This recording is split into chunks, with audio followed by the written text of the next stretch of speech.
how I think Dali worked. So I have a couple of examples of the kind of surrealism that Dali created. So he's like Johannes Vermeer. Dali is creating a picture. He's creating a weird picture, not of something that he has seen or something he would like to remember, but rather, all three of these images are his, rather something that comes out of his mind. They're like dreamscapes. They're a little odd. They make you think. Is there a specific idea?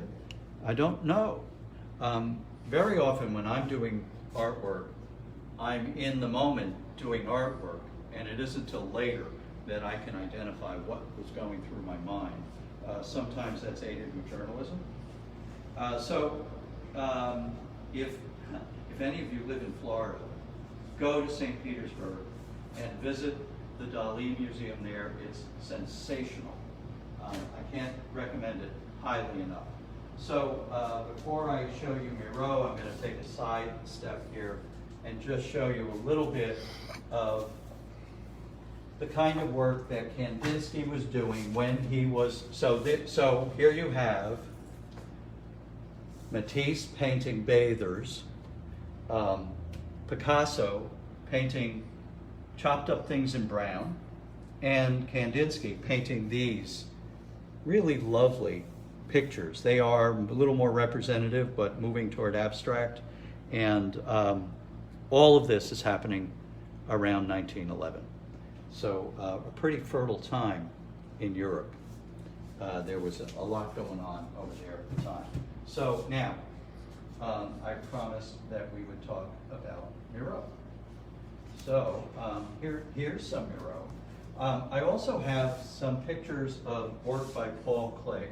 So I find him interesting, and he is related, in my mind, to Kandinsky because they were both Bauhaus artists, and I have a third artist also from Bauhaus to show you some pictures of. But let's go to Miro first. He did what seemed like line drawings. And so I'm going to bounce back and forth. But if we look at this one, he is painting a picture of something. But it's difficult. You have to study it. And very often, I don't know what this one is here, it just says painting, but very often his works and images are very sexual and in the line drawings, and I'll show you some others where you can recognize that. But I love how he divides the space. I love how the colors come and go throughout the space and draw your attention to different parts of the canvas, and how his canvas, I'm presuming this is a canvas, no, collage for painting. So collage for painting.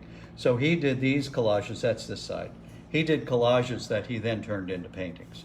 So that's gonna make me turn the page to see if I can find one.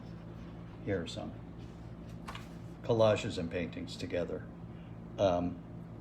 If you look at this, you can see there's some sexuality going on here. This is obviously a woman. She has breasts. So they're misshapen, of course, and a little odd, but that's what he's showing us. He's telling us some kind of an inner story.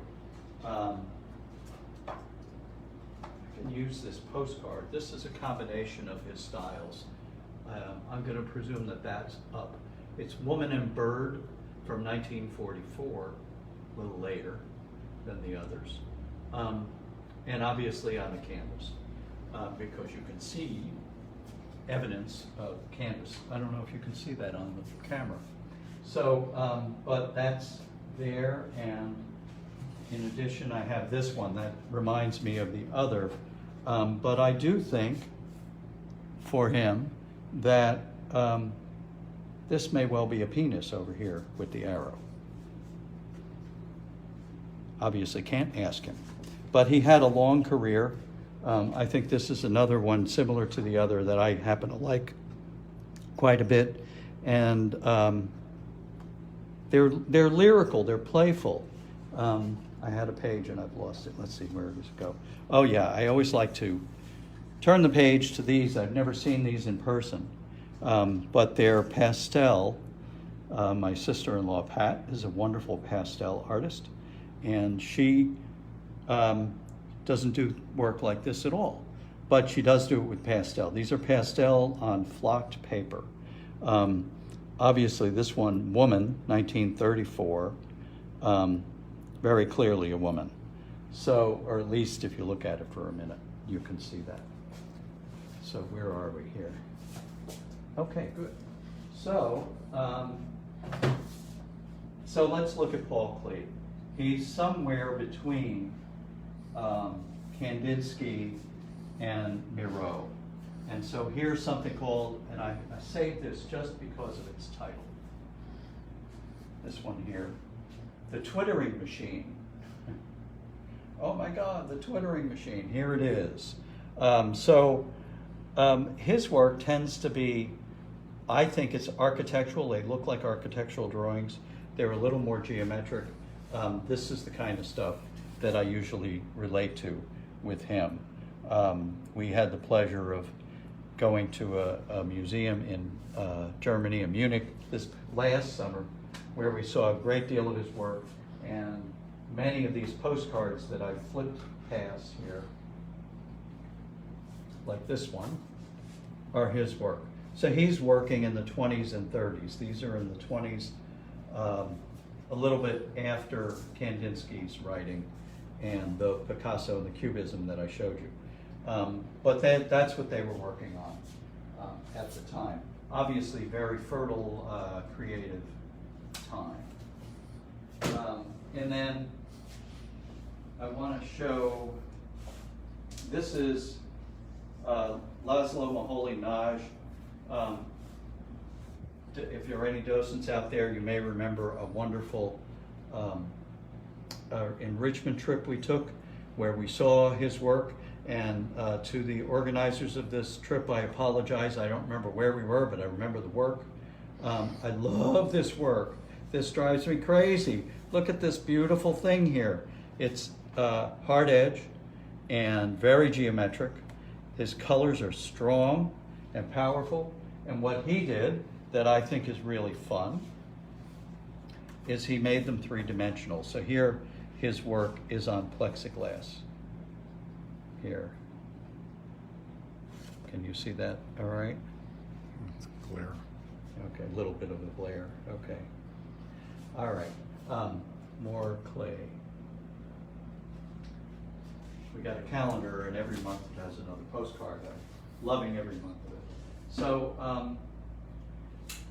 so what does that mean to me in the work that I do? When I sit down to do this kind of abstract work, I go in a couple of different directions. If anybody's looked at my website, my new website at timjleary.com, you'll see that I've come up with 4 categories to place it in. So some of it is like this, which could be called lyrical expressionism. I think that's what I found this in this book. I was like, oh, there's another name for it, because I've always thought abstract. Lyrical abstraction. And the picture in this book is Frankenthaler, and she was my inspiration, Helen Frankenthaler, to do this soap stain work that I've done. But then these are, I would have to say, even though this work reminds me of Moholy-Nagy, I did this work before I saw that work in that museum. And these here, this one inspired by something at the Palm Springs Art Museum collection. And so, look at our good Eli over there. I want to go out in the gallery and show what I'm in the middle of. Can you get around? Mm-hmm. Eli's going to help. Come on, Eli.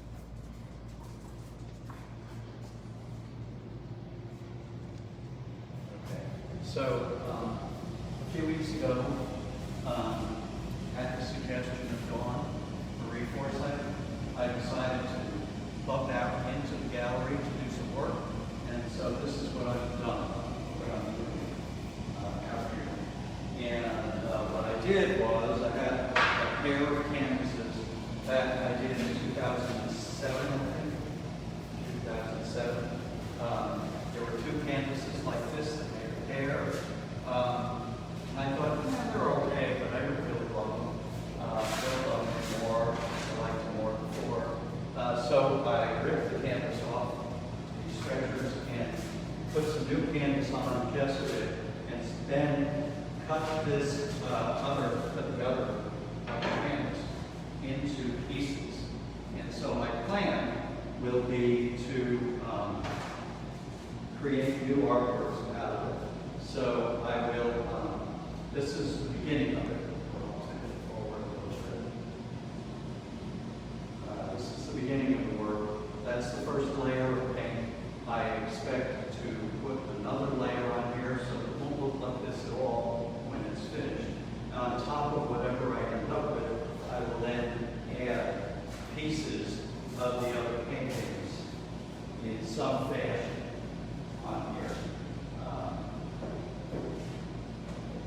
There, maybe like this, maybe like that, there, and perhaps add, I've recently done some beautiful pieces of wood, add some wood.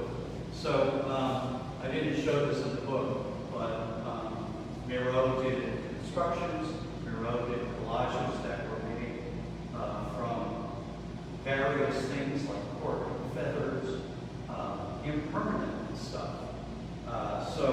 Which I've always found interesting. So this is what I'm playing with. I'm going to let it take its time. I'm in no rush.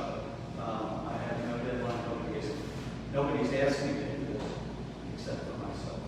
So I'm going to let it emerge, and that's kind of the spiritual in art. I'm going to let the experience and the feeling of the colors and the objects and the textures come together to create this artwork. That's the joy that I get out of this as I lead and follow back and forth. And I don't know how time is so far, but I have another sip.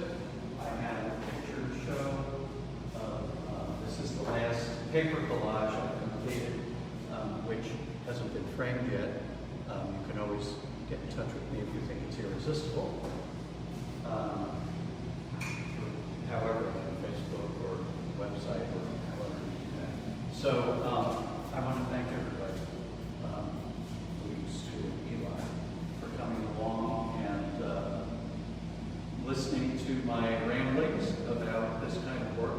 I love this work, and I think in a way, I'm sorry I didn't live in Europe in the beginning of the 20th century, because that's where some of my favorite writing and some of my favorite art was created then and there. So